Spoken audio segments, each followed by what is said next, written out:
You want to know what worked for me? That took me from anxious, terrified, suffering post-traumatic stress syndrome to feel love, peace, inner strength and calm in the middle of a nightmare, in the middle of a really traumatic life situation.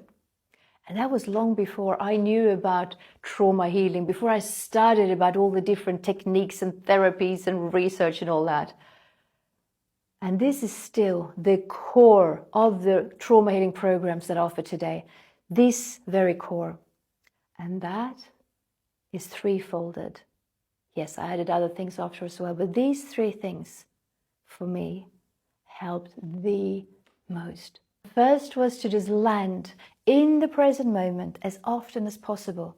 Just become consciously aware of this very moment throughout the day as much as possible. I put reminders up everywhere, through my senses, through the sensations in my body, through the breathing, through asking myself, am I aware that I'm aware? And just being present. The second one was to not take my thoughts so seriously, to not engage in them, believe in them, identify with every thought, to not go into the narrative about what I was experiencing, what had happened. Let them be more like extras in a movie instead of the main character that dictates my life. And the third, which is also linked to the other two, is to be completely open to the present moment. Meaning that if there are difficult emotions, painful emotions, horrible emotions, to actually dare to feel them, to accept them wholeheartedly, bravely, fully.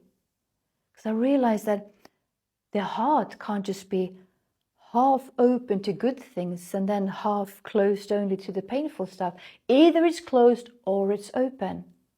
And if it's open, you have to take the pain as well.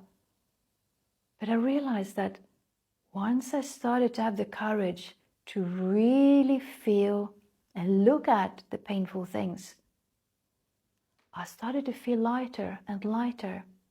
And then I started this practice of whenever sadness or anger, fear, frustration would come over me, I just stop and let it come over me like waves. Not get engaged in my thoughts about it, feeling them more of a physical level, what's actually taking place, what's happening in my body. And then I started to realize that when we are courageous enough to feel the painful emotions, they often disappear very quick. Because it's our resistance to feeling the pain that creates the suffering. And we can hold on to that for years and it can cement itself in the body, creating all sorts of issues and problems. So these three things are so important, both when it comes to trauma healing, but also when it comes to self-knowledge.